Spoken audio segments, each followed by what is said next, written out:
आजिर कक्षा को तुम मानू समस्त को मु स्वागत करुच्ची। पिले माने आज आम पढ़ा नीतिवाणी। नीतिवाणी अध्ययन करने पूर्व पढ़ा पूर्व तार किसी प्राक सूचना रही, तार किसी प्राक कथन रही, से विषय आम आग स्पष्ट भाव में पढ़ा एवं जानिबा। नीतिवाणी सकल प्राणीषु मानवः श्रेष्ठ तथापि समाजे सदा शांति न परिलक्ष्यते। तत्र कारणं तावत् मानवस्य लोभः मोह अविवेकिता चापि। महापुरुषाः मानव समाजस्य दोषं दृष्ट्वा तेषां दूरीकरणार्थं नीतिवाक्यानि रचयन्ति। तानि नीतिवाक्यानि रत्नसदृशानि भवन्ति। संस्कृत नीतिकारेषु चाणक्य, भर्तृहरि, मनु, व्यास, वाल्मीकि, कामंदक, पराशर, शंकर प्रभृतयः प्रसिद्धाः। तहि रचितेभ्यः नीतिरत्नेभ्यः कानिचित् अत्र संगृहीतानि। तानि अस्माकम् अज्ञानान्धकार दूरीकरणाय प्रदीपाः इव विभान्ति। देखिबा एई प्राक सूचनार अर्थ कौन रही एवं एथिरे कठिन शब्द अथवा संधिपद कौन रही। एथिरे कठिन शब्द रही पिले माने सदा। सदा शब्दर अर्थ होची सबुबेले। अव्यय पद परिलक्ष्यते। परिलक्ष्यते शब्दर अर्थ होची देखा जाए। इव ये होची मध्य एक अव्यय पद। ये शब्दर अर्थ होची परि बा भलिया। तत्र तत्र होची एक अव्यय पद। तत्र शब्दर अर्थ होची सेठारे। एई भली अनेक गुडी अव्यय प्रयोग करा जाए। तत्र, अन्यत्र, सर्वत्र, बहित्र, कुत्र इत्यादि। दृष्ट्वा एटी दृष्ट धातुरे त्वाच प्रत्यय हेची असमापिका क्रिया। दृष्ट्वा शब्दर अर्थ देखी। विभान्ति।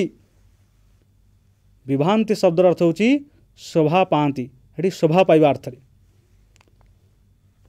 एही प्राक सूचना रे केते गुडी संधिपद रही। तथापि, तथा युक्त अपि, चापि, च युक्त अपि, अज्ञानान्धकारः, अज्ञान युक्त अंधकारः, अज्ञानान्धकारः। हम देखिबा एई नीतिवाणी पढ़िया पूर्व आमर जो किसी प्राक सूचना रही, प्राक कथन रही, कौन यार अर्थ रही। सकल प्राणीषु मानवः श्रेष्ठः। सकल ये समग्र पृथ्वीर समस्त प्राणी मानक मध्यरु मनीष होची श्रेष्ठ। तथापि समाजे सदा शांति ही न परिलक्ष्यते। किंतु सबुबेले किंतु शांति सबुबेले परिलक्षित हेउनाही। तत्र कारणम, तार कारण कौन? तत्र कारणम तावत् मानवस्य लोभ मोह अविवेकिता चापि। तार कारण होची ए मनीष मानकर, ए लोक मानकर, जनसाधारण मानकर लोभ मोह अविवेकता। यही कारण हेतु से माने शांति प्राप्त करि पारु नाहंती। महापुरुषाः मानव समाजस्य दोषं दृष्ट्वा तेषां दूरीकरणार्थं नीतिवाक्यानि रचयन्ति। महापुरुष माने ये सब समस्त लोक मानकर दोष को देखि सेमानकर दोष को निवारण करिया पई, निवारण करिया पई अथवा तांकर समस्या को दूर करिवा पई नीतिवाक्य गुड़िक रचना करछन्ति।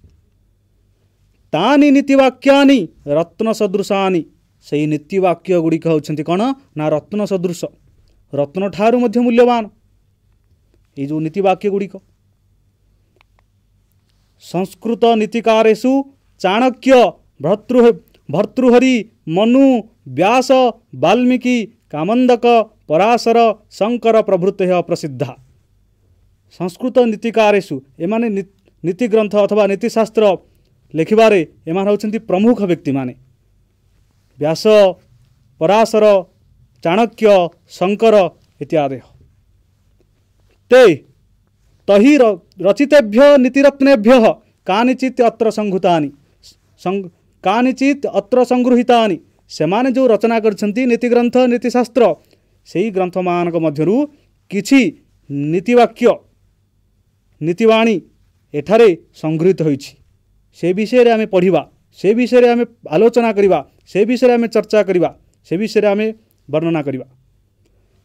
तानि तानि नीतिवाक्यानि से नीतिवाक्य गुड़िक तानि अस्माकम अज्ञान अंधकार दूरीकरणाय प्रदीपा इव विभान्ति।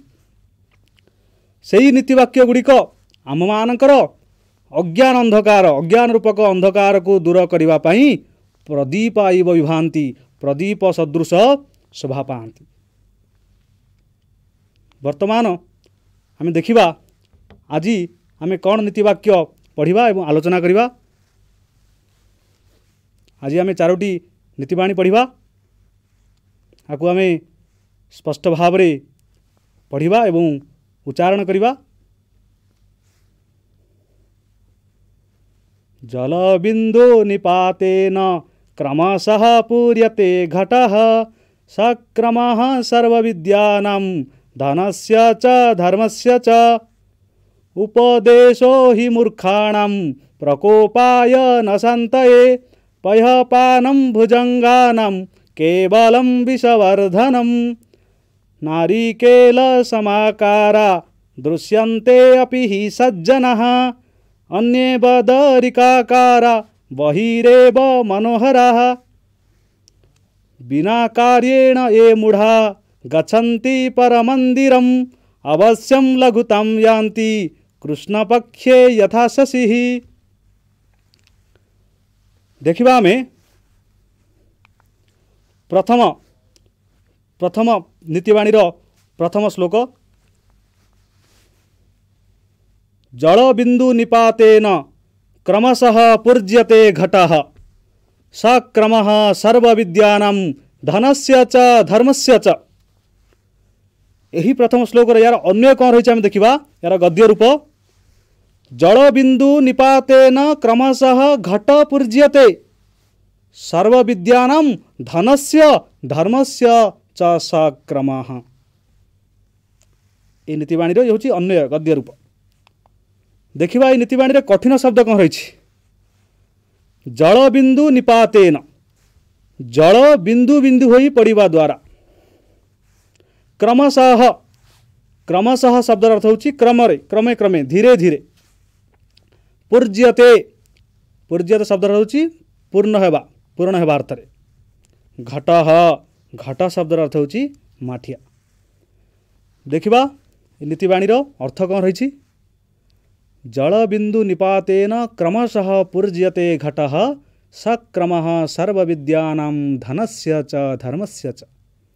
जल बिंदु बिंदु होई पड़िबा द्वारा जमिति क्रमरे ई घट अथवा ई माठियाटी परिपूर्णता प्राप्त करे।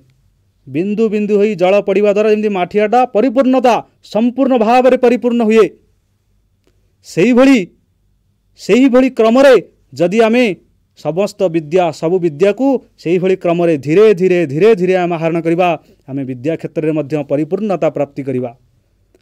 धन जदि से भली आम धीरे धीरे क्रम प्राप्त करवा अथवा रोजगार करवा से अनुसार जल माठिया पूर्ण होला भली से क्रम जदि आम विद्या अध्ययन करवा से परिपूर्णता प्राप्ति होगा। धन जदि रोजगार करवा से क्रम से परिपूर्णता प्राप्ति होगा एवं धर्म मध्य से भली क्रम आम प्राप्त करवा। कौ क्रम ना जमिति बिंदु बिंदु जल द्वारा कलशटी परिपूर्णता प्राप्ति हुए तेणु से परिपूर्णता होगापाई हेले क्रम गोटे क्रम धीरे धीरे धीरे धीरे आम यदि आहरण करवा ताले एथरे आम परिपूर्णता प्राप्ति होगा। आउरी मध्य केते गुड़िए रही किसी जिनस से तार किसी क्रम अच्छी से किसी सावधानता आमको अवलंबन करिया पड़िबो। जेमति कि कहा जाइछि शनहि पंथः शनहि कंथः शनहि पर्वतलंघनम शनहि विद्या शनहि बीतम पंचेतानि शनहि शनहि। ये आमको सावधानता अवलंबन करिया पड़िबो। यार मध्य क्रम रही कौन ना शनहि पंथा रास्ता अतिक्रम कला बेले मध्य सावधानता अवलंबन करिया पड़िबो धीरे धीरे जावाक पड़िबो। शनहि कंथा वैराग्य क्या द्वारा प्रभावित होगले मन में वैराग्य आसला सकाळ पाइला पर पुणी कुआड़ चलीगला। वैराग्य तार क्रम अच्छी धीरे धीरे धीरे धीरे वैराग्य को प्राप्त करवा। शनहि पर्वत लंघनम आ पर्वत को आहरण कला बेले धीरे धीरे धीरे धीरे लंघिवा जदि से किछि तीव्र जदि तार बेग तीव्र हो जाए समस्या कौन हुए समस्ते मान जानते। शनैः पर्वत लंघनम शनैः विद्या शनैः बीतम पंचेतानि शनैः शनैः। विद्या को मध्य धीरे धीरे धीरे धीरे आम आहरण करवा, धन से भली धीरे धीरे धीरे धीरे रोजगार करवा। जदि एथिरे व्यतिक्रम करे कि असाधु उपाय एका संगे प्राप्त हुए से तार मध्य को प्रभाव पड़े। वर्तमान आम यही प्रथम नीति श्लोकर अर्थ जानिले आम देखिबा द्वितीय नीति श्लोक। उपदेशो हि मूर्खाणां प्रकोपाय न शान्तये पयः पानं भुजंगानां केवलं विषवर्धनम। यही द्वितीय नीति श्लोकर अन्वय कौन रही गद्य रूप।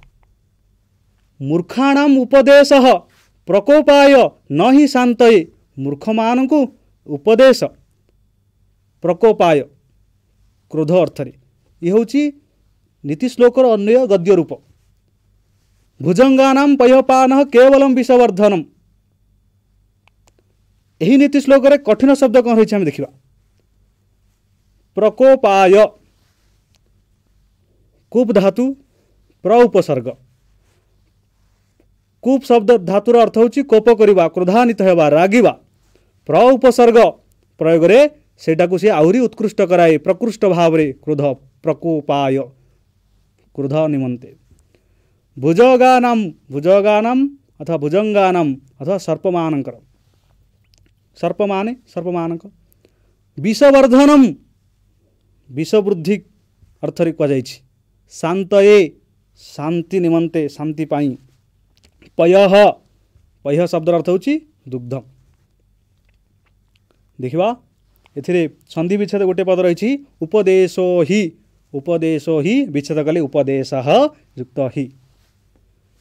हमें वर्तमान देखिबा यही नीति श्लोकर द्वितीय नीति श्लोकर अर्थ कौन रही। उपदेश ही मूर्खाणां प्रकोपाय न शान्तये पयः पानं भुजंगानां केवलम विषवर्धनम। मूर्ख मान को उपदेश देवा द्वारा से माने क्रोधित हुअन्ति किंतु शांत हुअन्ति नहीं। जेमति कि पयपानम भुजंगानाम केवलम विषवर्धनम। साप को क्षीर देवा द्वारा केवल तार विष ही बढ़ी थाए। साप को क्षीर देवा द्वारा क्षीरपान कराइबा द्वारा जेमति तार विष ही केवल बढ़ी थाए। मूर्ख मान को उपदेश देवा द्वारा से माने केबे शांत हुअन्ति नहीं। से माने आहुरी अधिक अधिक क्रोधान्वित होई थांती। ये होची आजिर नीति श्लोकर अर्थ। देख केते गुड़िए फटो दिया जाइछि। साप को विष देवा द्वारा तार विष ही केवल क्षीर देवा द्वारा केवल विष ही तार बढ़ी थाए। आमे यही नीति श्लोकर अर्थ जानिले वर्तमान आमे जिबा तृतीय नीति श्लोक। तृतीय नीति श्लोकर कौन अर्थ रही आम देखा। नारिकेल समाकाराः दृश्यन्ते अपि हि सज्जनः अन्ये बदरिकाकारा वहिरेव मनोहरा। यही नीति श्लोकर अन्य कौन रही वर्तमान आम देखा। गद्य रूप सज्जनः नारिकेल समाकारा अपि हि दृश्यन्ते अन्ये बहिरेव मनोहरा बदरिकाकारा। ये हूँ यार गद्य रूप अन्य श्लोकर। यही श्लोक रे केते गुड़िए कठिन शब्द रही। कौन से कठिन शब्द। सज्जनाः सत्जनाः। सज्जनाः शब्द अर्थ होची साधु लोक माने। दृश्यन्ते दृश धातु देखा जाती। बहिः बाहरे। बदरिकाकारा बदरिका शब्द अर्थ होची बरकोली बरकोली भली परिका। मनोहरा मनोहर सुंदर। वर्तमान आम देखा एथिरे संधियुक्त पद किछि रही। सज्जनाः सत्युक्त जनाः सज्जनाः। बहिरेव विसर्ग संधि बहिः युक्त एव बहिरेव। बदरिकाकारा बदरिका युक्त आकाराः सवर्णे दीर्घ संधि। दृश्यन्ते अपि दृश्यन्ते युक्त अपि दृश्यन्ते अपि अखंड हेला पूर्वरूप संधि। नारिकेल समाकार, नारिकेल सम युक्त आकार। यही श्लोक रे यही संधि पद गुड़िक रही। देखिए वर्तमान यही श्लोकर कौन अर्थ रही। नारिकेल समाकाराः दृश्यन्ते अपि हि सज्जनः अन्ये बदरिकाकाराः बहिरेव मनोहराः। नारिकेल समाकारा, नारिकेल समान आकार होछन्ति सज्जन व्यक्ति माने, साधु लोक माने। नारिकेल समाकारा, नारिकेल नड़िया भली देखा जाती साधु लोक माने। साधु लोक मानकर सज्जन मानकर स्वभाव नारिकेल भली नड़िया भली। अन्य बदरिकाकारा, किंतु अन्य समस्ते ये बरकोली भली। कहीं तुलना कराई देख पिले माने। बहिरेव मनोहरा, बाहर को अति सुंदर देखा जिवे। साधु लोक माने बाहर को अति कठोर, बाहर को अति कठोर नारिकेल नड़िया भली, किंतु भीतर रसाल रसयुक्त। साधु लोक मानकर होची स्वभाव, किंतु अन्य समस्त व्यक्ति मान लोक मानकर स्वभाव होची बाहर को अत्यंत सुंदर, किंतु भीतरटा भारी कठोर। तेणु से कह जाए साधु मानकर ये जो लक्षण गोटे कह जाए, सर्वभूत हिते साधु असाधु निर्दय स्मृत। से आम साधु कहवा जे समस्त भूत मानकर हित करती एवं कल्याण करती। असाधु क्या कहवा जे कौन सी प्राणी मानक प्रति निर्दयता आचरण करे, आमे तांको असाधु बोली कहवा। तेणु साधु लोक मानकर स्वभाव नड़िया सदृश, बाहर को अत्यंत कठोर हेले मध्य भीतरटा अति कोमल, किंतु अन्य समस्ते बरकोली भली, बाहर को अत्यंत कोमल भीतरटा भारी कठोर। आजिर ये जो नीतिवाणी अर्थ आम जानिले। तृतीय नीतिवाणी अर्थ वर्तमान पिले माने आमे यही नीतिवाणी रे आहुरी मध्य ए साधु सन्थ मानक उपरे कह जाइछि, ए साधु सन्थ मानकर दर्शन अत्यंत पवित्र अटे। साधूनां दर्शनम पुण्यम तीर्थभूता ही साधव, काले न फलति तीर्थम सद्य साधु समागम। साधु मानकर दर्शन होछि अत्यंत पूर्ण, अत्यंत पुण्य सदृश। कहीं सेमान होछनि तीर्थभूता, अनेक तीर्थ आचरण करछन्ति, सेमानको दर्शन मात्र ही पुण्य मिले। किंतु साधु दर्शन मात्रेण तीर्थम कोटि फलम लभेत। आउरी मध्य कहुछि साधु मानक उपरे, गीतायाः श्लोक पाठेन गोविंद नाम स्मरणात् साधु दर्शन मात्रेण तीर्थम कोटि फलम लभेत। गीतार श्लोक पाठ करिबा द्वारा, गोविंद आदि नाम उच्चारण करिबा द्वारा तार फल हमको क्रम परवर्ती समय रे पर्यायक्रमे प्राप्त होता है। साधु दर्शन मात्रेण तीर्थम कोटि फलम लभेत। केवल साधु मानकर दर्शन मात्र के कोटि तीर्थर फल झटिति एव तत्क्षणात् प्राप्त होता है। आम जानिले वर्तमान आज नीति श्लोक विषय रे 3 नंबर नीति श्लोक। वर्तमान आम देखा 4 नंबर नीति श्लोक। बिना कार्येण ये मूढ़ाः गच्छन्ति परमंदिरम अवश्यम लघुताम जानति कृष्ण पक्षे जथा शशि। यही श्लोकर अन्य रही गद्य रूप, जे मूढ़ाः बिना कार्येण परमंदिरम गच्छन्ति कृष्ण पक्षे शशि जथा अवश्यम लघुताम जानति। ये हूँ श्लोकर गद्य रूप अन्य। वर्तमान देखा ए कठिन शब्द कौन रही। बिना, बिना शब्दर अर्थ होची व्यतीत। मूढ़ाः, मूढ़र बहुवचन है मूढ़ाः मूर्ख माने। परमंदिरम अन्य घर को, अन्यर गृह को। लघुतम लघुता को प्राप्त करती, क्षुद्र हो जाती अथवा ओजन कमी जाए। शशि ही, शशि शब्दर अर्थ होची चंद्र। जथा, जथा शब्दर अर्थ होची जेपरि। यही नीति श्लोकर कौन अर्थ रही आम देखा। बिना कार्येण ये मूढ़ा गच्छन्ति परमंदिरम, कौन से प्रकार रे कार्य न थाई बिना कार्य जो व्यक्ति माने, मूढ़ व्यक्ति माने अन्यर गृह को प्रवेश करती, से माने कौन हुए सेमानकर अवस्था ना अवश्यम लघुताम जानती कृष्ण पक्षे जथा शशि। से माने क्षुद्रता को प्राप्त होती, से माने नीचता को प्राप्त होती केमिति जेंती से धीरे धीरे धीरे धीरे क्षुद्रता को प्राप्त करे अत्यंत क्षुद्र हो जाए सेमती मूढ़ व्यक्ति माने बिना कार्य यदि कार गृह भितर को प्रवेश करती से माने क्षुद्रता को अत्यंत क्षुद्र बोली विवेचन होती क्षुद्रता को प्राप्त करती जेमिति कृष्ण पक्षरे शशि अत्यंत क्षुद्राति क्षुद्र अवस्था को प्राप्त करि थाए। हमें जानिले यही नीति श्लोकर अर्थ आम प्रथम नीति श्लोक द्वितीय नीति श्लोक तृतीय एवं चतुर्थ नीति श्लोक तार व्याकरण एवं तार अर्थ विषय अवगत हेले वर्तमान आम देखिवा यही नीति श्लोक एवं प्राक सूचनारू केते गुड़िए प्रश्न रही से विषय आम वर्तमान देखिवा आलोचना करिवा।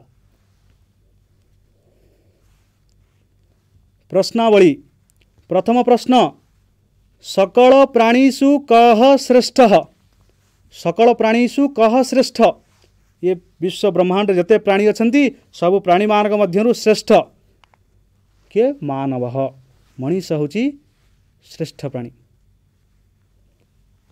द्वितीय प्रश्न महापुरुषाः किमर्थम नीतिवाक्यानि रचयन्ति महापुरुष माने ये नीतिवाक्य को काहीकि कौन पर रचना करछन्ति मानव समाजस्य दोषम दूरीकरणार्थम जो लोकमान भीतर जो दोष रही से जो कुभावना रही कुचिंतन रही से समस्त भावना को से कुचिंतन को दूरीकरण करने निमंते करने यही रत्न सदृश नीतिवाक्य गुड़ी को रचना करछन्ति महापुरुष माने। कानी रत्न सदृशानी ये रत्न सदृश कौन क्या रत्न सदृशानी बोली कहुई नीतिवाक्यानि रत्न सदृशानी। तापर संस्कृत नीतिकारेषु के प्रसिद्धा संस्कृतर जो नीति ग्रंथ लिखिछन्ति ये नीति ग्रंथ नीतिकार मानक मध्यरु प्रसिद्ध होउछन्ति किए चाणक्य भर्तृहरि मनु व्यास वाल्मीकि कामंदक पराशर शंकर प्रभृत प्रसिद्ध अटंती एमान होउछन्ति प्रसिद्ध नीति वाक्य नीति ग्रंथ नीति शास्त्र रचना करिवारे। तापर प्रश्न पिले माने जल बिंदु निपातेन कह क्रमशः पूज्यते जल बिंदु बिंदु ही पड़वा द्वारा कौन कौ जिनटा परिपूर्णता प्राप्त करे घट। परवर्ती प्रश्न केशाम उपदेशः प्रकोपाय भवति केउमानकु उपदेश देवा द्वारा से माने प्रकोपित होती क्रोधान्वित होती रागी जाइथांती मूर्खाणाम मूर्ख मानकु। पयपानेन केशम विषवर्धनम भवति पयपान द्वारा क्षीरपान द्वारा केउ मानकर विष बढ़ी थाए भुजंगा नाम साप मानकर से माने आउ किछि समानकर हुए नहीं अभिवृद्धि घटे नहीं केवल विष ही वृद्धि हुए। परवर्ती प्रश्न नारिकेल समाकाराः के दृश्यन्ते नारिकेल समान आकारा को माने देखा जाती सज्जन माने साधु माने। परवर्ती प्रश्न के बिना कार्येण परमंदिरम गच्छन्ति क्यों माने बिना कार्य रे कौन से प्रकार रे कार्य न थाई अन्यर गृह भीतर को प्रवेश करती क्यों माने मूढ़ा मूर्ख माने बिना कार्य कौन से कार्य न थाई अन्य मानकर गृह को घर भीतर को प्रवेश करथांती। वर्तमान आज आम पढ़िले प्राक सूचना प्रथम नीतिवाणी द्वितीय नीतिवाणी तृतीय चारोटी नीतिवाणी पढ़िले और तार प्राक सूचना पढ़िले से विषय किसी व्याकरण और तार किसी प्रश्न आलोचना कले आउ अवशिष्टांश आम परवर्ती कक्षा रे आलोचना करिबा तदानी पर्यन्तं तिष्ठामि। धन्यवाद।